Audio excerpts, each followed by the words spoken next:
আসসালামু আলাইকুম।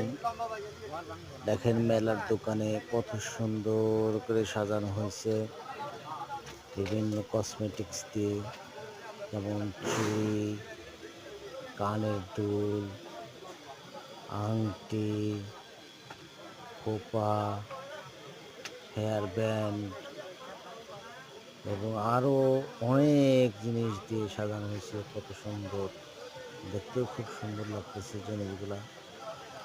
মেলার দোকানের বিশেষ আকর্ষণ হচ্ছে মেলায় যে জিনিসগুলি পাওয়া যায়। আপনি এমনি কসমেটিক্সের দোকানে সেই জিনিসগুলো কিন্তু সচরাচর পাওয়া যায় না। মেলার বিশেষত্ব হচ্ছে এইটাই। দেখেন অনেক সুন্দর এবং অনেক বড় একটা দোকান। খুব সুন্দর করে সাজানো হয়েছে। দেখেন কত সুন্দর সুন্দর জিনিস দিয়ে সাজানো হয়েছে দোকানটা। সবাইকে ধন্যবাদ। ভালো থাকবেন। আসসালামু আলাইকুম।